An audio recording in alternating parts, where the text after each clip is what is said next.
nothing in them anymore. This used to be coriander, like the thing's still here. And this used to be dill.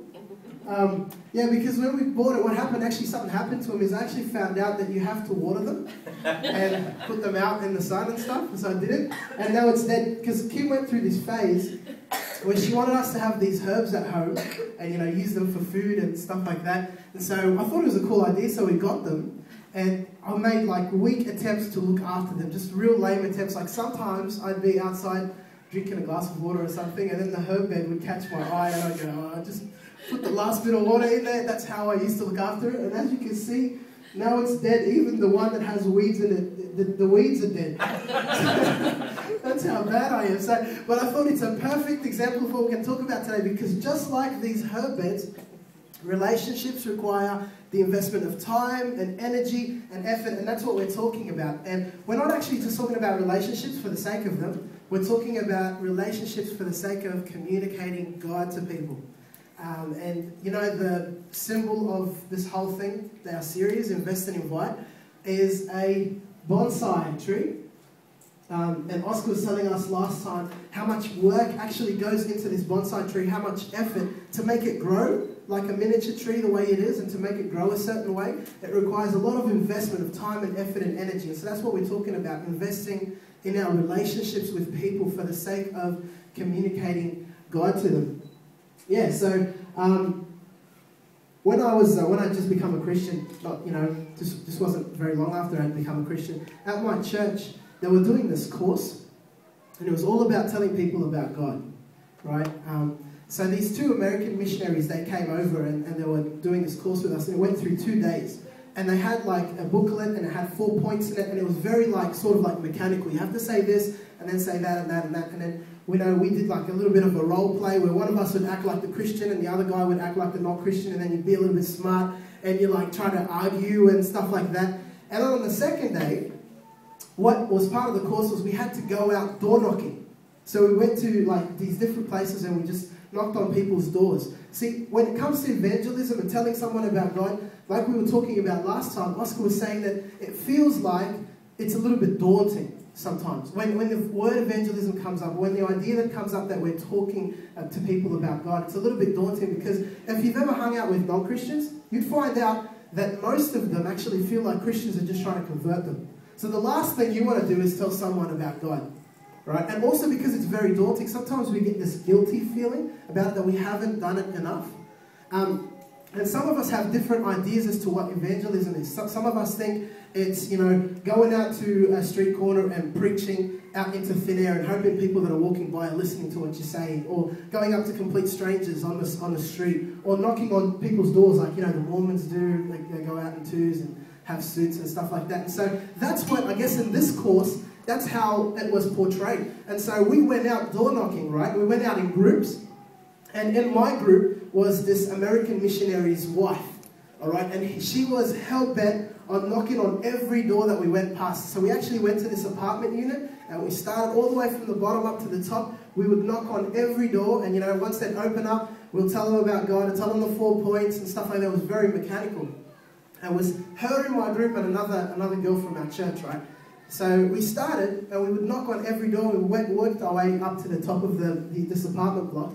And right up the top, there was 3 units actually. There was like one on your right, one straight ahead, and one on your left. And they were all really close to each other, right? And so we knocked on the first one, and this guy opened up, and he was completely off his face. He was completely drunk. He had this glazed look on his face like he was looking through me.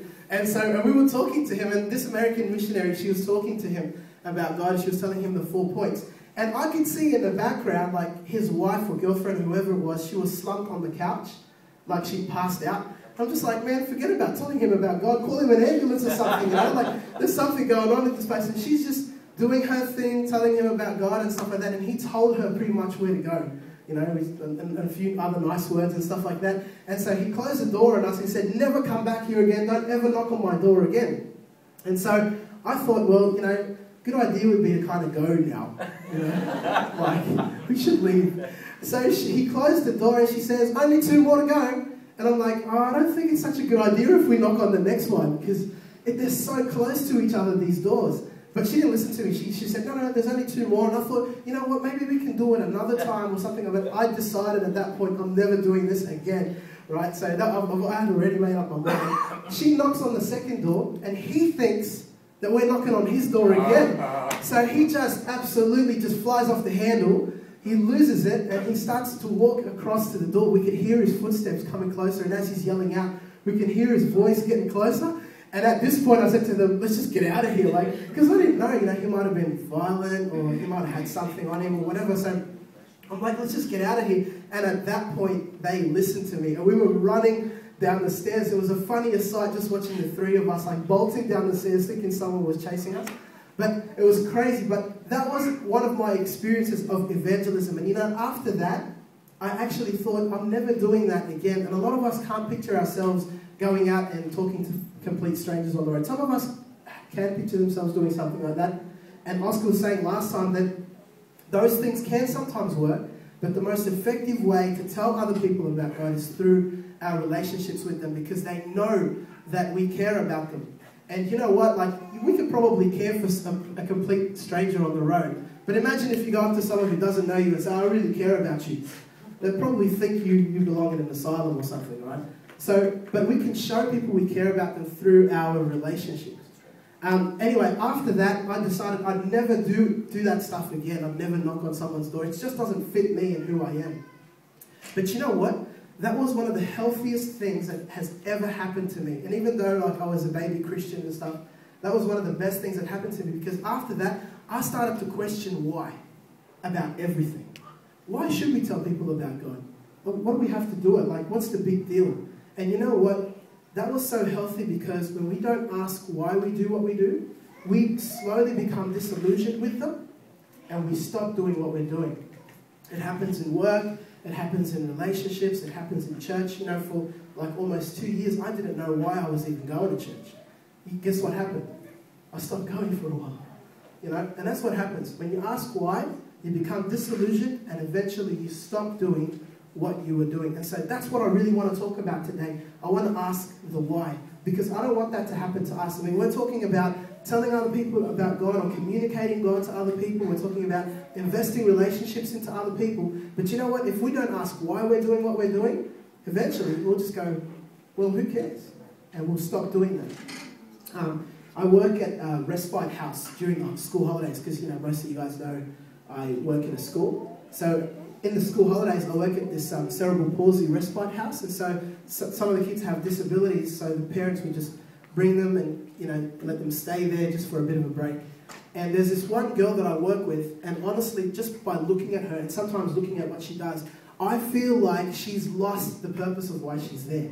She's become disillusioned, because she's always got that look on her face like she doesn't really care. And even though the money's okay, right? But in that kind of job, if you don't actually care, there's a lot of personal care needs and stuff like that to take care of. So if you don't really care, you slowly stop doing those things. And just some of the things that she does, she'll think about what she wants to have for lunch before feeding the kids and things like that. And it's not because she's a bad person, but it's just because she lost sight of why she started this job, or why she's doing it. It happens in so many areas of our lives. So asking why do we do what we do? And today I really want to look at a couple of parts in the Bible, and one of them is the lost sheep. And you guys might have seen this before. But before I go there, I want to go back to what Oscar talked about 2 weeks ago. Do you guys remember the story about Zacchaeus?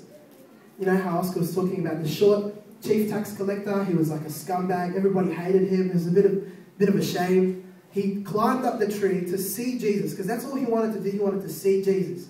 And all these people at this time were trying to just get Jesus' attention. You hear it in other stories. There was a lady who touched his robe. Do you remember that? The lady that touched Jesus' robe. And there was another guy who was yelling out on the corner. He was saying, Jesus, son of David, kind of trying to call him out, get his attention. So lots of people were always trying to get Jesus' attention. This guy Zacchaeus, he didn't really want Jesus' attention. He just wanted to see him. But Jesus walking by actually goes out of his way and says, Zacchaeus, come down. I want to hang out with you today. And so just by calling his name out, and he hadn't met him before, but just by calling his name out, he established this personal connection with Zacchaeus. And we find out later that that was the defining moment that made Zacchaeus decide, I'm going to change the way I do things. I'm going to stop ripping people off. I'm going to stop being a scumbag and all these things. And Jesus actually says to him, today, this guy Zacchaeus, has been saved. Today, he's finally reconnected to God again. And you know what Jesus says right at the end of that? And I always think of, when I think of Zacchaeus, I always think of, has anybody ever watched Matilda, the movie? Yeah, exactly. About the little girl who's a genius. Yeah, her dad, okay? Her dad played by Danny DeVito. I want to show you guys a picture. Because this is how I picture Zacchaeus. See, when it comes up. Now on, folks. Oh, thank you. Yes. Remember the car dealer? And he's dodgy and he's ripping people off? That's how Zacchaeus was. And he's short too, which works out really well. So that's how Zacchaeus was. Yeah, and that's how people saw him. But Jesus established this personal connection with him. And Zacchaeus said, I'm changing my life because this man who is so good has decided to establish this relationship with me. He shows me that he cares about me. There's all these other people, but Jesus calls him out by name. Right at the end of all of that, Jesus says something, right? Jesus says, I came to seek and to save those that are lost, right? That was Jesus' own words. He actually said out loud the purpose of why he was doing things. And you know, if anyone was ever clear about why they were doing what they were doing, it was Jesus, right? So he says it out loud. He says, I came to seek and to save people that are lost, people like Zacchaeus, because Zacchaeus was lost. To God, he was far away from him. And the way that he was living his life was far away from what God wanted him to do. And in fact, Jesus wasn't just saying that just for the sake of it. He was actually answering people. Because what would people say? Why does this guy hang out with scumbags like him? I mean, like if he's from God, and Jesus said a couple of times, I came from heaven, and Jesus is a righteous person, he's a good man. Why is he hanging out with scumbags like him? And so Jesus is answering people as well. And you know what? He answers people in another way, in another part of the Bible, and that's in Luke chapter 15. So if you guys have them there or whatever, you can turn to them. But if not, they'll come up on the screen. So Luke chapter 15. It's the parable of the lost sheep. It says, tax collectors and other notorious sinners often came to listen to Jesus. Bad people. They came to listen to Jesus, which is pretty cool. This made the Pharisees and the teachers of religious law complain that he was associating with such sinful people, even eating with them. So these people are righteous. They're complaining. So Jesus told them this story. This is how Jesus answers it. He says, if a man has 100 sheep and one of them gets lost, what will he do? Won't he leave the 99 others in the wilderness and go search for the one that is lost until he finds it? And when he has found it, he will joyfully carry it home on his shoulders.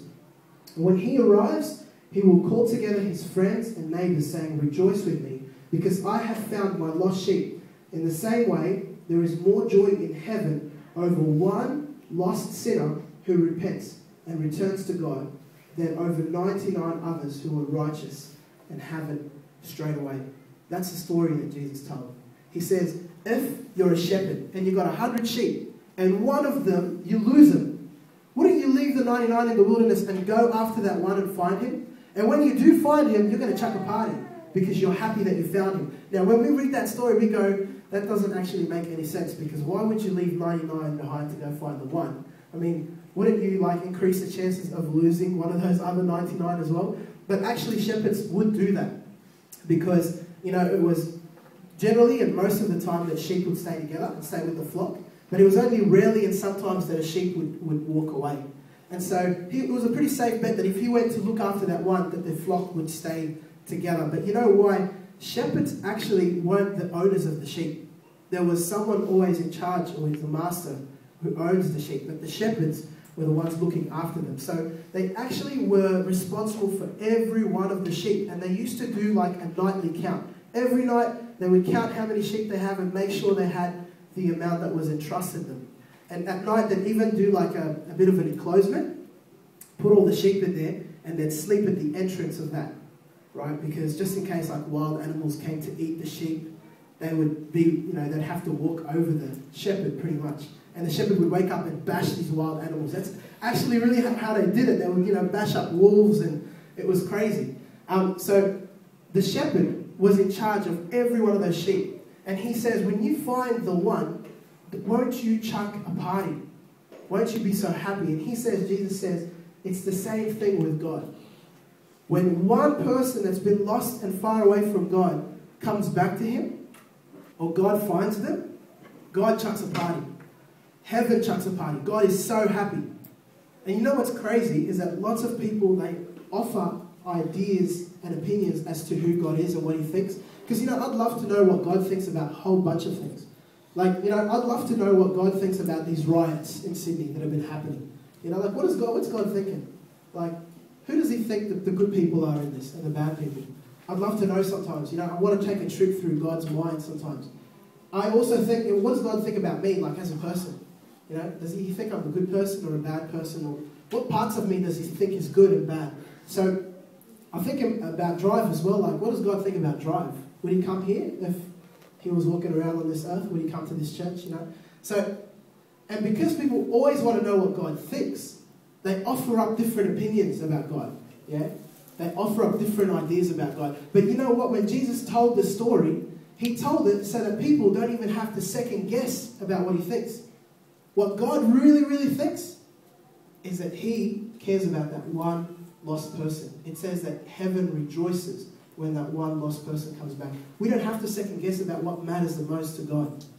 In fact, if there was like a priority list for God, and on that priority list were people that don't know God and people that do know God, the people that don't know God will probably be higher up in the priority list. In fact, God has a priority for the people that are lost. And that's what this is saying. God's priority is people that are lost. He leaves the 99 righteous people behind, or righteous sheep, to go find the one. We don't have to second guess about what God's thinking or who God cares about. It's those people that don't know him. And that's what Jesus is saying. And I love that video, right? Because he's like unsure, doesn't know what to do with life. And, drugs are offered to him for him to probably go sell them or something like that. But then his son comes and he remembers. It's sort of like a role reversal. But he's lost. And God cares about people like him. God cares about the lost. I want to show you guys this picture. This is a real famous picture. It's a painting, actually. Not that one. Not Zacchaeus again. Has anybody ever seen this picture before? No. Cool. So this will work. So this picture I've found, it's like all these people are on the pier. I know you can't see everybody there, but all these people are on the pier, and there's all these other people that are drowning in the sea, right? And all the people on the pier, they're doing their own thing. Like one guy is actually doing weights over there. He just doesn't even know what's happening around him. And there's another guy playing the guitar, a bunch of people that are like at a restaurant eating, even a camera guy, there's a lady painting, there's even a guy on his phone, and a couple of people there having like a business meeting, and even some lovers sitting there. There's even actually a guy on the side who's fishing, looking out into the water fishing. And then the girl behind him, she's kind of like contemplating, just looking out thinking, what should I do with my life? And all these people around them are drowning. But there's only a couple of people that have figured it out. That are like, there's people around us drowning, we're going to do something. There's someone on the side there throwing one of those lifesaver things out. There's a guy, can you see him like reaching out like that? And there's another two people there on a boat. Can you see that? Trying to reach out to people that are drowning. And you know what? This painting is actually called Who Cares? And it demonstrates that. Because someone once said to me that someone without God, it's like they're always drowning and it never really ends. That's what it's like in life and after they die. You know why? Because in life, it's like they're drowning in their worries, they're drowning in all the things that they can't understand about life. And even when they die, they're disconnected to God forever. So they're always drowning and it never really ends. And only some people get to see it and go, that's what's happening. That's why I should do something. This painting is called Who Cares? And that's the why. Why should we invest our relationships into people? It's because God's priority is for the people that are lost. Because that's what's really happening in our world today. And I want to share with you guys just a couple of tips that I've found really helpful. And I know you guys probably have some tips that will be helpful for me too, right? But one of the things when I first became a Christian was I started dogging all my mates, especially all my non-Christian mates. I started not hanging out with them, and I slowly lost contact with them. You know, because like I was changing and I wanted to change as a person and everything like that, and I started to have more in common with Christians than them. So slowly I lost contact with them. But you know what? When you figure it out and you realize God's priority is for people that are lost, it makes you want to change the way you do things and the way you think. So now I've shifted. Now I really want to hang out with those guys. So I'm calling them up, making a real effort to hang out with them, to see them. And so when you figure it out, it might mean that you might have to make a change. Or you might have to make a shift in your own life. One of the things that I found really helpful was that because we're in, we have like Christian schools sometimes, and Christian communities and PNCs, Christian music and Christian culture, Christian groups of friends. Sometimes we find ourselves sheltered, and they're the only people that we know. And so, actually, in my old youth group, when I used to be back at Team Gabby, all the kids at youth, the high school kids, they would say to me, I don't have any non-Christian friends. Like, all my friends are from school, because they go to Christian schools, and youth. So I don't have any non-Christians. What should I do? And I would say to them, just go do something where you meet new people. The best thing that I did was I joined the soccer team. It was really cool because I got to meet all these new guys. They had nothing in common with me at times because they were crazy. And I wouldn't do some of the things that they do. Like, one guy, he used to smoke pot every day before the game. Marijuana, right? Like, imagine running around trying to kick a ball and he just smoked. That's how he was. But you know what? I really, really loved him because I thought, they're the people that God would care about. They're the people that would matter to God. And so I had him over my house, had Barbies over my house. One guy used to, without fail, swear at the ref every game, and he'd get red carded, and we'd have to play with one less player every game. Needless to say, we came last that year. But I loved him. I wanted him to hang out with us. And you know what the funny thing is that they actually really felt like they really liked me because they really felt like I cared about them. And you think, why did all those bad people like Jesus? I mean, it seems like they had nothing in common. He was good, they were bad. Why would they hang out with him? But it's because they felt like he really cared about them. For him to call out to this one guy by name and say, come down here, I want to spend the day with you. That's a lot of personal care. And they felt that. That's why they hung out with him and wanted to hear what he says. Take an interest in people. Ozzy said that last session we talked. He said, take an interest in people. Just ask them questions. This is a typical conversation for me, right? Back in the day. Now it's a little bit different. But you say to someone, hey, what'd you do on the weekend? Oh man, I got trashed on Friday night. I'm absolutely off my face. And then this is what we do as Christians, right? Oh, okay, cool. I'll just leave it there because I don't like talking about that stuff. And I don't get drunk, so I'm not going to talk about that stuff. But you know what? It doesn't matter if they've got nothing to do with you and it's not like you and you wouldn't do that, but still, take an interest. I would say to them now, like, okay, well, where'd you go? Who do you hang out with? Who's the group of friends that you're out with most of the time? I don't condone it, but I get to ask them questions about it, yeah? So it's all about taking an interest in people.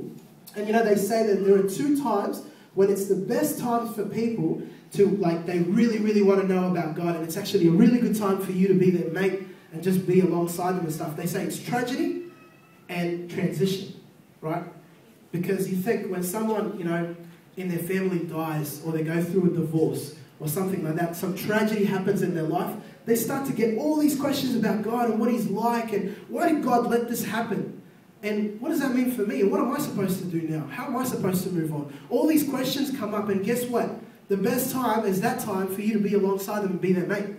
Because they'll probably ask you. They'll probably ask us. And even if they don't ask us out loud and we don't get to tell them anything out loud, at least we get to support them and be there with them. And the other time is transition, when someone's moved state or house or job, everything's uncertain and up in the air. We all feel that way when we transition.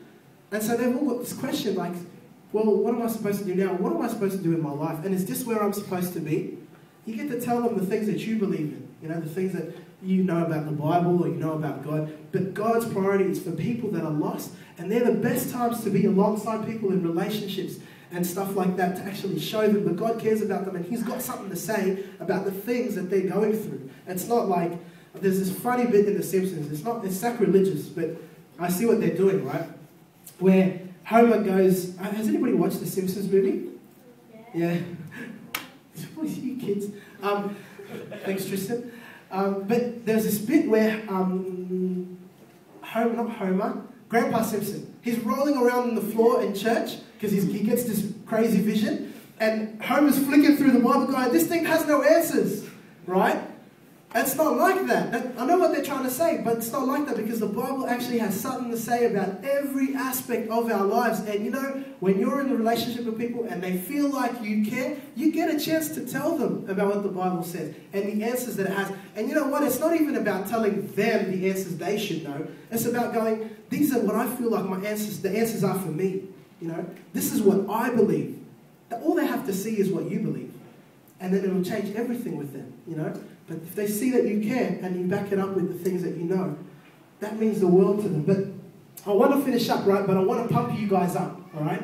Because you know that picture that I showed you guys before, who cares? No one saw it, and I was real happy that no one saw it. Okay, just, yeah, that one. No one saw it, yeah? Because guess who painted it? This guy called William Booth. I'll show you a picture of him soon. Sure. Not the best looking bloke. Does anybody know who William Booth is? Willie Nelson. Yes. He started the Salvation Army. Yeah, he started the Salvation Army. Everybody knows the Salvation Army, right? Wow. Like all the stuff that they do, employment solutions and caring for aged care and all these different things, you know, and going out into prisons and feeding the homeless. Everyone knows the Salvation Army. They're probably one of the biggest organisations in Australia where they show real care to people. Just real practical care. And we have even people that come to drive that work for the Salvos. This is the guy who started the Salvation Army, William Booth. And guess what? He was on a train trip and he was looking around, and that's when this vision came to him, this idea, and he drew this painting where he just saw all these people drowning in life and a lot of other people that are just doing their own thing. They can't see what he sees and what God sees. But he caught on, and look how he changed the world. And we could do the same.